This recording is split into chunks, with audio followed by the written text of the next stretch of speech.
ABP माझाचा विशेष कार्यक्रम सध्या सुरू आहे. भारती आपल्यासोबत आहेत. भारती, आपण आज इथे एमईडीसी सोबत अर्थ बजेटचा हा कार्यक्रम करतोय. याच्या पूर्वीच्या सत्रात नोकरदारांना काय मिळालं याच्यावर चर्चा झाली आणि आता चर्चा करायची आहे ती उद्योग जगताला, कृषी क्षेत्राला काय मिळालं याबद्दल. याच्यासाठी आपलं एक तज्ज्ञांचा पॅनल आहे. स्वतः दीपक घैसास सर आहे, जे स्वतः एक IT इंडस्ट्रीचे प्रतिनिधित्व करतात. कंपनी आहे. पाशा पटेल जी आहेत, जे की कृषी क्षेत्राचे प्रश्न उत्तम पद्धतीने जाणतात. आशिष गर्दे जी एका वेगळ्या क्षेत्राशी निगडित आहेत, स्टार्टअप क्षेत्राशी निगडित आहेत. आणि सचिन इटकर सर हे स्वतः कृषी आधारित जे उद्योग असतात त्याच्याशी संबंधित आहेत. तर सरिता, उद्योग क्षेत्राला काय मिळालं? खरं तर तू अगदीच थोड्या वेळ आधी सांगितलं होतं की बॉम्बे स्टॉक एक्सचेंजवर जर आपण बघितलं तर ग्राफ हा पडलेला आपल्याला दिसतोय. मात्र कृषी कंपन्यांचा ग्राफ हा वाढलेला आहे या बजेटनंतर. आणि त्याला कारणीभूत असं सांगितलं जातंय की सरकारनं जे काही 1.52 लाख कोटींची जी घोषणा केली आहे, वेगवेगळ्या इन्व्हेस्टमेंट्स करणार आहे कृषी क्षेत्रात आणि रिलेटेड इंडस्ट्रीजमध्ये, त्यामुळे हा राईज बघायला मिळतोय. पण पाशाजी, आपले काय प्रतिक्रिया आहे ह्या बजेटवर? नाही, माझी प्रतिक्रिया अशी आहे की गेल्या वेळेसच्या बजेटमध्ये 1.18 लाख कोटी रुपये होते. यावेळेस 34,000 कोटी रुपयाची वाढ झालेली आहे. या देशभरातल्या शेतकऱ्यांची आणि संघटनांची आजपर्यंतची मागणी काय होती की सगळ्या क्षेत्रामध्ये विज्ञान येतं, मग बियाण्यात विज्ञान का नाही? तुम्हाला विमानात विज्ञान पाहिजे, तुम्हाला कपड्यात विज्ञान पाहिजे, तुम्हाला चंद्रावर जायचंय, तुम्हाला मंगळावर जायचंय. अरे आमच्या बियात जाऊ द्या ना आम्हाला विज्ञान. त्याला विरोध होता. आणि मग या बजेटमध्ये जर बघितलं तर या बजेटचं सगळ्यात मोठं जर यश काही जर मला दिसत असेल तर ती ही आहे, नवीन संशोधनाला प्राधान्य दिलंय. नंबर 1. नंबर 2, 32 फळभाज्या आणि 109 वाण नवीन शोधणार आहेत. याचा सरळ सरळ कसं आहे माहितीये का, जेनेटिक इंजिनिअरिंगचा वापर करून पर्यावरण पूरक जाती शोधण्याचं काम करायचं आहे. उदाहरणार्थ आपण जर बघितलं तर दुबईमध्ये वार्षिक पर्जन्यमान 70 मिलीमीटर आहे, पण एका दिवशी 170 मिलीमीटर पाऊस पडलं. याचा अर्थ 2.5 वर्षाचा पाऊस 1 दिवसामध्ये पडलं. मग असं जर समजा निसर्ग असा जर कोपणार असेल, आम्ही सगळ्या काय खाणार आहे? तुम्हाला शेवटी शेतीच खाऊ घालणार आहे ना. मग 2.5 वर्षाचा पाऊस 1 दिवसात जर पडणार असेल, तुतीकोरीनमध्ये 18 डिसेंबर 2023ला जर आपण बघितलं तर 960 मिलीमीटर पाऊस 1 दिवसात पडला. याचा अर्थ 3.25 फूट पाऊस 1 दिवसात पडला. एवढं पाऊस पडल्यानंतर काय पिकणार आहे? तुम्ही काय खाणार आहे? म्हणजे या सगळ्या गोष्टी जर बघितल्या तर सगळ्या शेतकऱ्यांचं, संघटनांचं, माझ्या सकट आमचं सगळ्यांचं म्हणणं असं होतं की बियाणामध्ये विज्ञान आणा. कमी पाऊस पडलं तरी पीक टिकलं पाहिजे आणि जास्त पाऊस पडलं तरी माझी सोयाबीनची शेंग टिकली पाहिजे. अशा पद्धतीच्या बियाणाला जोपर्यंत परवानगी मिळणार नाही तोपर्यंत आम्ही सर्वाय होऊच शकत नाही. आणि मग जग कोण्या दिशेनं चाललंय, एक सगळ्यात गोष्ट महत्वाची घ्या, आम्ही सगळे झोपलेले आहे. काय झोपलो आपण की बघा, 1750ला पहिलं इंजन ग्लासगो शहरामध्ये सुरू झालं. त्या दिवशी 280 ppm कार्बन कॉन्सन्ट्रेशन होतं. कार्बनचं प्रमाण 350 ppm पाहिजे. सध्या 422 झालेलं आहे. आणि 450 मध्ये 2 डोळे, 2 कान, 1 नाक, 2 हात आणि 2 पाय असलं पृथ्वीवर माणूस दिसणार नाही. हे जर करायचं असेल तर सगळ्यात महत्वाची गोष्ट काय की तुम्हाला काय करावं लागणार आहे? तुम्हाला कार्बनचं प्रमाण कमी करावं लागणार आहे, तुम्हाला तापमानाचं प्रमाण कमी करावं लागणार आहे. आपल्या माहितीसाठी सांगतो मॅडम, 50 डिग्री तापमान जर 50च्या वर जर टेम्परेचर गेलं, मेंदू, हार्ट, किडनी फेल. अरे दिल्लीचं तापमान 52.9 झालेलं. आपण चर्चा करतोय की उद्योग क्षेत्राला, कृषी क्षेत्राला काय मिळालं. सरिता आपल्या बरोबर स्टार्टअप आणि हेल्थकेअर या दोन्ही क्षेत्रातले सुद्धा तज्ज्ञ आहे. खरंच काय मिळालंय उद्योग क्षेत्राला? नक्कीच आपल्याला अगदी थोड्या वेळ आधी पाशा पटेलजी सांगत होते की कृषी क्षेत्रामध्ये रिसर्चची जी गरज आहे ती भागवल्या जाईल ह्या बजेटमध्ये, आणि त्यामुळे आपण ह्या बजेटचं स्वागत करताय असं मी गृहीत धरते. खरं तर मला तुमच्याकडे इम्पोर्ट एक्सपोर्टला घेऊन पण यायचं आहे, पण त्याआधी आपण ऐकूया आपल्याबरोबर इतर तज्ज्ञ आहेत. गर्दे सर, स्टार्टअप्ससाठी, नव्या उद्योजकांसाठी काय नक्की या बजेटमध्ये मिळालं महत्त्वाचं ते सांगा. या बजेटमध्ये जे स्टार्टअपसाठीची जी मोठी घोषणा झालेली आहे, तर एंजल टॅक्स जो आधी ॲप्लिकेबल होता तो पूर्णपणे ॲबॉलिश केला गेलेला आहे सर्व प्रकारचा. तर स्टार्टअपसाठी ही एक खूप महत्त्वाची गोष्ट आहे. आज भारतात जवळपास 1,25,000 पेक्षा जास्ती स्टार्टअप्स कार्यरत आहे. भारत जगातला तिसरा सर्वात मोठा स्टार्टअपच्या क्षेत्रातला देश आहे. तर एंजल टॅक्स अबॉलिश केल्यामुळे ज्या स्टार्टअप्सना प्रायव्हेट फंडिंगची गरज असते तर त्यांचा मार्ग ह्याच्यानी सुकर होईल. स्टार्टअप्सना जर फंडिंग मिळालं तर त्याच्यातनं नवीन जॉब क्रिएशनची सुद्धा शक्यता अजून वाढेल. तर ही एक महत्त्वाची तरतूद या बजेटमधली आहे. आपण सचिन सर काय सांगाल? काय टेक अवे तुम्हाला उद्योगांसाठी महत्वाचा वाटतो तुमच्या सेक्टरमधला, खास करून सर्वप्रथम बजेटचं स्वागत केलं पाहिजे, कारण बजेट इन्क्लुझिव्ह आहे. सगळ्या सेक्टरला न्याय द्यायचा प्रयत्न अर्थमंत्र्यांनी या बजेटमध्ये केलेला आहे. मी हेल्थकेअर आणि फार्मास्युटिकल सेक्टरचा एक त्या सेक्टरमध्ये काम करतो. 90,000 कोटी रुपयेची गुंतवणूक हेल्थकेअर सेक्टरमध्ये अर्थमंत्र्यांनी अनाऊन्स केलेली आहे. आणि जवळपास मागचं बजेट जर आपण पाहिलं 2022-23चं, तर त्याच्यामध्ये 80,000 कोटीची तरतूद त्यासाठी केली होती. ती आता 90,000 कोटीवर गेलेली आहे. रफली एक तुम्हाला 11 ते 12% या ह्याच्यामध्ये राईज आहे आणि तो चांगला आहे. कारण पोस्ट पॅन्डेमिक कोविडनंतर हेल्थकेअर इन्फ्रास्ट्रक्चर मजबूत करणं ही देशाची गरज आहे. कारण आरोग्य क्षेत्र असं आहे की ज्याच्यामध्ये आरोग्य आणि शिक्षण याच्यामध्ये देशाने इन्व्हेस्टमेंट केली पाहिजे, सरकारने इन्व्हेस्टमेंट केली पाहिजे. कारण ते भविष्यासाठी एक मजबूत पिढी तयार करण्याच्या दृष्टीने ही दोन्ही सेक्टर्स ही फार महत्त्वाची आहेत.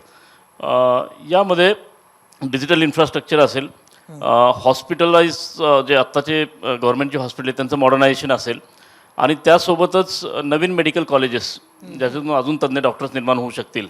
या एक नॅशनल हेल्थ मिशनच्या जे काही गोल्स आहेत तर त्या दृष्टीने हे बजेट खूप महत्त्वाचं आहे. आणि त्यांनी मागाशी अर्थमंत्र्यांनी त्याच्यामध्ये उल्लेख केला की ॲनिमिया कंट्रोल हा एक त्यांचा मोठा मिशन आहे. की आपण पाहतो की ग्रामीण भागातल्या महिलांमध्ये ॲनिमियाचं जे प्रमाण आहे त्यामुळे अनेक डिसिजेस निर्माण होतात. त्या दृष्टीने एक मिशन म्हणून ते या बजेटचं युटिलायझेशन होईल.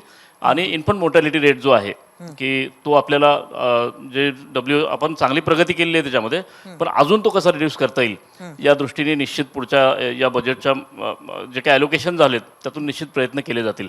मला फक्त एकच या ठिकाणी मांडायचं की फार्मास्युटिकल या क्षेत्राला तसं काही या बजेटमधून फार मिळालेलं नाही आहे. जी अपेक्षा होती, कारण पोस्ट पॅन्डेमिक आपल्याकडे म्हणजे हेल्थकेअर डिलिव्हरी, हेल्थकेअर आउटकम याच्यावर आपण चांगलं लक्ष देतोय, पण फार्मास्युटिकल इंडस्ट्रीजसाठी काही प्रोव्हिजन्स होणं गरजेचं होतं. म्हणजे ज्या अर्थाने की आपण आत्मनिर्भर भारताकडे ज्यावेळेस जातो आणि आपण भारतामध्ये आता आपण कॅन्सरचे जे ड्रग्ज आहेत त्यासाठी सबसिडी आता डिक्लेअर केलेली आहे की 3 कॅन्सर ड्रग जे आहेत, आणि ती अतिशय चांगली गोष्ट आहे की ते इम्पोर्टला पूर्ण त्यांनी कस्टम ड्युटी ॲबॉलिश केलेली आहे. परंतु आपल्या देशामध्ये क्वालिटी ड्रग्ज मॅन्युफॅक्चर होण्याच्या दृष्टीने आणि जे असे डेडली डिसीज आहेत त्याच्या दृष्टीने मॅन्युफॅक्चर होण्याच्या दृष्टीने बल्क ड्रग तयार करणारी जी इंडस्ट्री आहे, जी रॉ मटेरियल सप्लाय करते फार्मास्युटिकल इंडस्ट्रीला, त्या इंडस्ट्रीला सबसिडी देणं फार गरजेचं होतं. कारण त्यातून आपण आत्मनिर्भर भारताचा जो आपला गोल आहे नक्कीच, आणि त्या पद्धतीची कुठली घोषणा आता तरी झालेली नाही. झालेली नाही ती खरं या बजेटमध्ये अपेक्षित होती. कारण आपल्याकडे काय होतं, आपण ज्यावेळेस चायनाशी कंपॅरिझन करायला जातो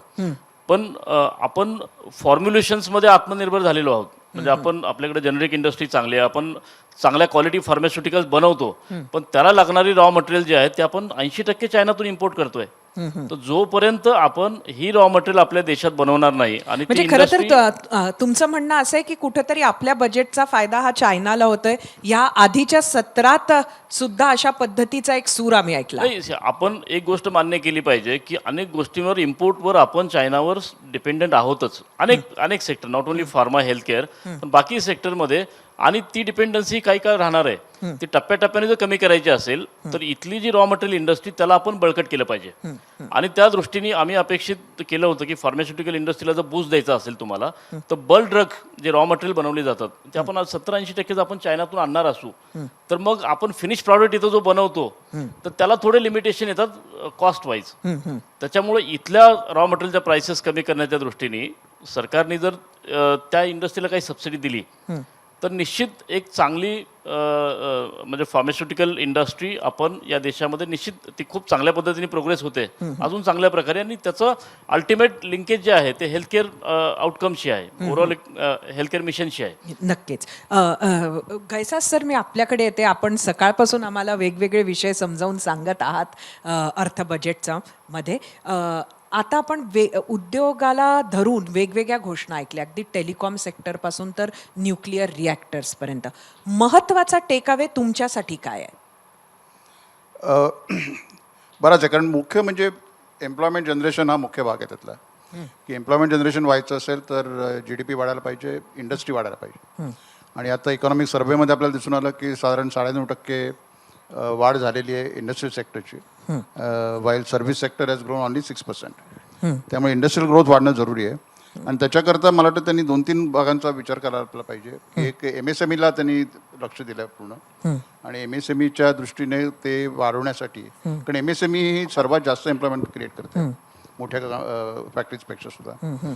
सो MSMEला काहीतरी त्याच्यापासून मिळायची शक्यता आहे आणि त्याचा फायदा होईल. किंवा मुद्रासारखी लोन त्यांनी आता 10 लाखावरनं 20 लाखावर नेलेत. त्यामुळे जे सेल्फ एम्प्लॉईड लोक आहेत, स्वतःचा काहीतरी लहानसा उद्योग चालू करायचा आहे, तर त्यांना त्याचा फायदा मिळू शकेल. दुसरं एक त्यांनी सांगितलं कॉपरेटिव्ह सेक्टरला सुद्धा ते काहीतरी नवीन एक स्कीम्स आणणार आहेत, ज्याच्यापासून एम्प्लॉयमेंट जनरेशन, त्याचे साखर कारखाने असू देत किंवा कॉपरेटिव्ह सेक्टरमध्ये जे इंडस्ट्रीज आहेत त्यांच्याकरता सुद्धा ते काही आणखीन नवीन प्रकार आणायचे आहेत त्यांना. आणि त्यापेक्षा मला वाटतं डिफेन्समध्ये जे आता मेक इन इंडियामधलं एक इम्पॉर्टन्स दिला जातो आहे की बरीचशी आता पर्चेसेस, म्हणजे पूर्वी 80% पर्चेसेस हे बाहेरून व्हायचे, आता इंडस्ट्रीमधून आपल्या डिफेन्सला सप्लाय होतोय. रेल्वेचा सप्लाय इंडियामधनं होतोय, म्हणजे make in India, made in इंडियामध्ये.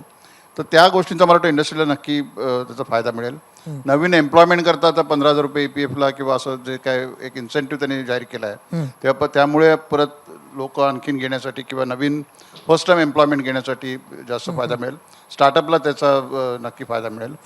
आणि माझ्या मते चायनाबद्दल आपण बोललो की चायनाला फायदा होतो वगैरे, तसं मला विशेष वाटत नाही आहे. कारण ते सेलफोनचं वगैरे म्हणाले, पण ते रॉ मटेरियल आपण जे डिपेंडंट आहोत त्याच्यावरची ड्युटी कमी केली.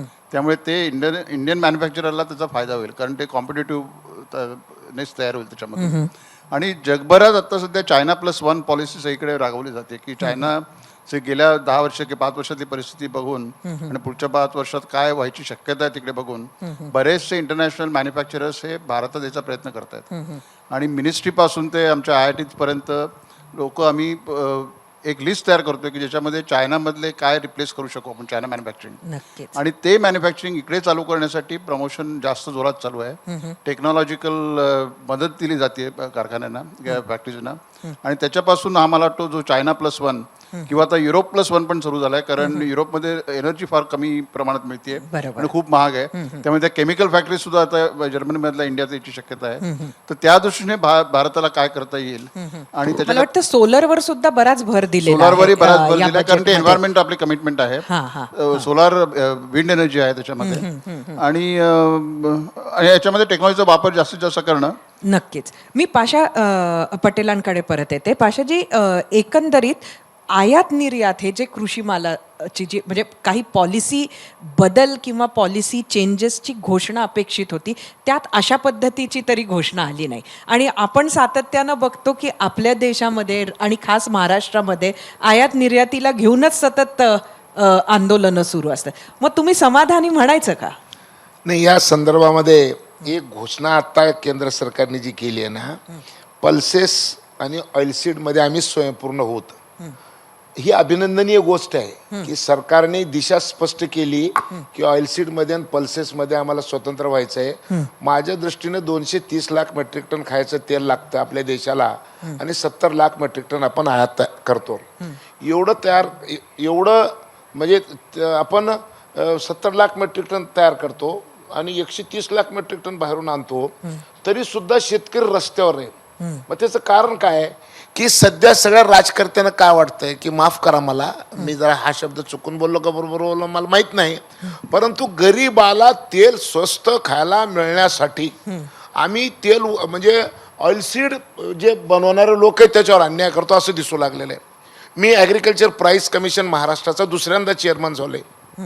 मी सरकारला एक पर्याय दिलाय की गरिबाची खूप काळजी आहे ना तुम्हाला, तर 1.5 लाख कोटी रुपयाचं जर समजा तुम्हाला तेल जर आणणार असाल तुम्ही, तर एक काम करा, 35% इम्पोर्ट ड्युटी जर लावली तर 45,000 कोटी रुपये इम्पोर्ट ड्युटी मिळते. 10,000 कोटी रुपयाचं महिन्याला 2 किलो तेल फुकट द्यायचं गरिबाला, विकत नाही, फुकट तेल फुकट द्यायचं. आणि तेल जर फुकट दिलं तर होईल काय, आज 4,500 रुपये क्विंटल सोयाबीनला मिळतात, ते 7,000 मिळतील, गरिबाला तेल फुकट मिळेल आणि भारत सरकारला 30,000 कोटी रुपये फायदा होईल.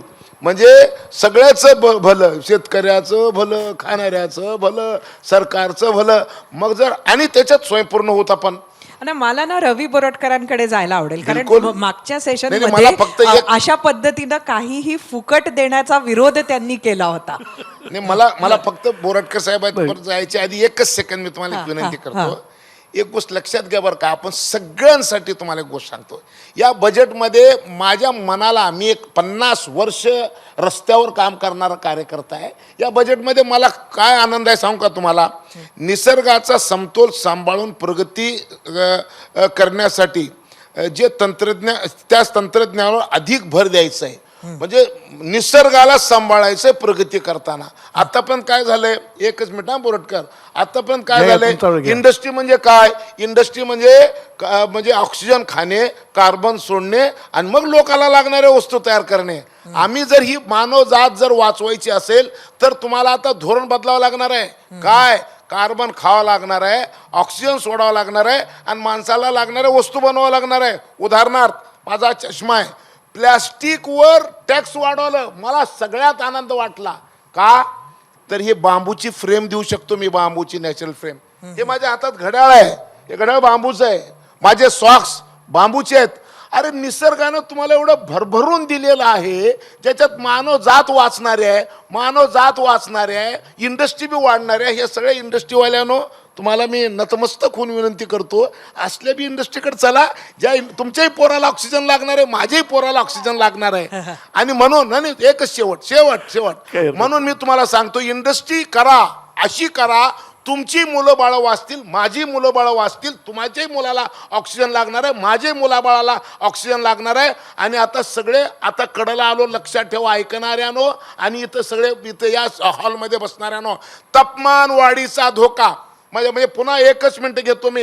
अँटोनियो गुटेरस, युनायटेड नेशन ऑर्गनायझेशनचे जनरल सेक्रेटरीने सांगितलंय, तापमान वाढीचं युग संपलं, होरपळीच्या युगाला सुरुवात झालेली आहे, आता क्विक ॲक्शनची गरज आहे. आणि क्विक ॲक्शनमध्ये पुन्हा एकदा या बजेटमध्ये मला जे समाधान वाटलं ती एकच ओळीमध्ये सांगून माझं मी पूर्ण करतो. थर्मलमध्ये नवीन टेक्नॉलॉजी आणायचं सरकारने कबूल केलं आहे. आनंदाची गोष्ट आहे. धुराडे ज्या गावात थर्मल आहे त्या गावातले लोक मरायचे. आता काय झाले माहिती आहे का, की आता नवीन टेक्नॉलॉजी आली आहे. आणि दुसरी गोष्ट, न्यूक्लिअर एनर्जी वापरायची NTPC आणि भेलच्या माध्यमातून करायचं ठरवलेलं आहे. या सगळ्या गोष्टीकडे जर बघितलं तर मला वाटतं की या बजेटमध्ये शेती, शेतकरी आणि तुम्ही मी ग्रामीण तुम्ही बी विकास. आणि मी बी हा, हा, आणि आणि ग्रामीण सर्व. विकास बी सगळ्याचं भलं होईल असं वाटतंय. रवीजी, हा नाही म्हणजे त्यांचा हा फ्रीचा मुद्दा जरी सोडला आपण पासेजनचा, पण त्यांनी जे लक्ष वेधलं म्हणजे ऑइल सीड करता, ही फार म्हणजे चांगली गोष्ट आहे. आपण मगाशी आधी बोललो होतो की आपल्याला क्रॉप डायव्हर्सिफिकेशन हवं होतं, तर खरं तर याच्याकरता ऑइल सीड ज्याचा आपला इम्पोर्ट खूप जास्त आहे इन टर्म्स ऑफ व्हॉल्यूमसुद्धा, तर त्याच्याकरता हे प्रमोशन करण्याकरता एक चांगली म्हणजे गोष्ट केलेली आहे. आणि मला असं वाटतं की या बजेटमध्ये कृषीकरता पर्टिक्युलरली त्यांनी काही मूलभूत गोष्टींना हात घातला आहे. उदाहरणार्थ आपण सुरुवातीला रिसर्चबद्दल बोललो होतो, इथे त्यांनी अनुसंधान म्हणजे ॲग्रिकल्चर रिसर्चचं पूर्ण रिव्ह्यू करणार, त्याच्याकरता बजेट जास्त देणार ते म्हटलेलं आहे. नंतर नुसतं म्हटलं नाही तर त्यातनं क्लायमेट रेझिलंट व्हेरायटीज ते 2 वर्षात देतील आणि किती देणार हे त्यांनी सांगितलं आहे. म्हणजे काही टार्गेटेड रिसर्च हे त्याच्यामधला भागलेला आहे. आणि एवढं केल्यावरती यासोबत त्यांनी काही जसं कोऑपरेटिव्ह स्ट्रेंथन करणार, म्हणजे बाकीचे नेटवर्क आहे मार्केट करता, त्यांनी डिजिटल मार्केटिंग म्हटलं की म्हणजे शेतकऱ्यांकरता. तर मला असं वाटतं मूलभूत गोष्टींकडे लक्ष दिलेलं आहे. याचा लॉंग टर्म म्हणजे याच्यात कन्सिस्टन्सी राहिली तर नक्कीच याचा फायदा सगळ्यांनाच होणार. म्हणजे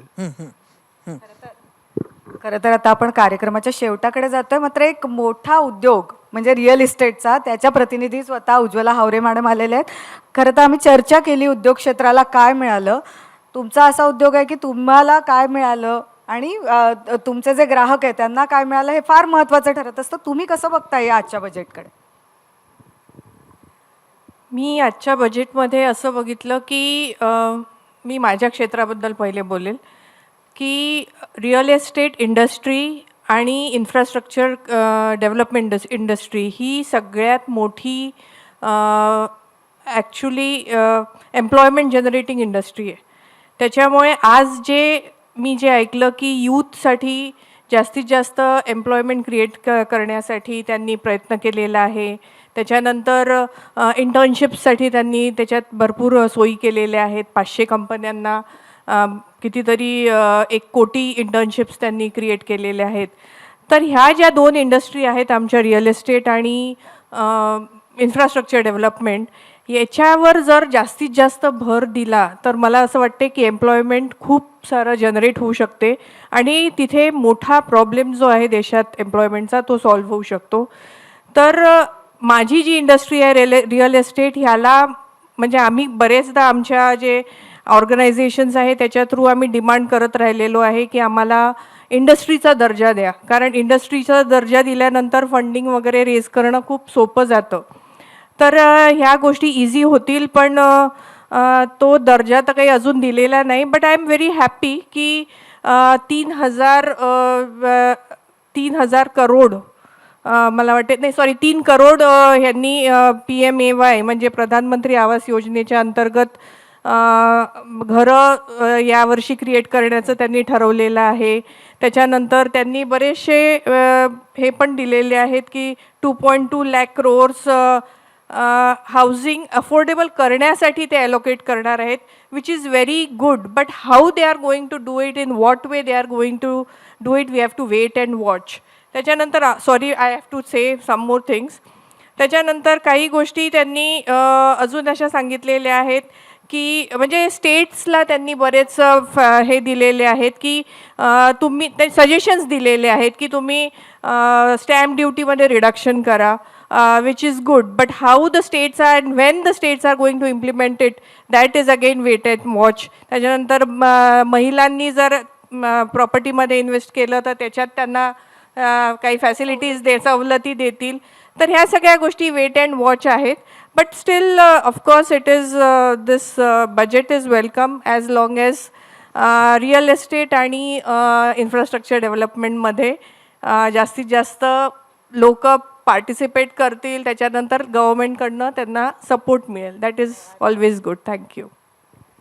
खरं तर मुद्दे खूप आहेत. आज दिवसभर आपण चर्चा केलेली आहे. वेगवेगळे तज्ज्ञ आपल्यासोबत होते. आपण वेगवेगळे विषय जाणून घेण्याचा प्रयत्न केला. माझी खात्री आहे की आपले जे प्रेक्षक आहेत त्यांनासुद्धा हा जो अर्थसंकल्प होता तो समजून घ्यायला थोडीशी मदत झाली. मी पुन्हा एकदा तुम्हा सगळ्यांचे आभार मानते. तुम्ही आम्हाला वेळ दिलात आणि सोप्या भाषेत अर्थसंकल्प समजावून सांगितला त्यासाठी. तसंच हे विद्यार्थी आज आपल्यासोबत आलेले आहेत त्यांचेही मी आभार मानते. आणि आजचा हा जो कार्यक्रम आहे अर्थ बजेटचा, आम्ही इथेच थांबतोय. तुम्ही बघत राहा ABP माझा.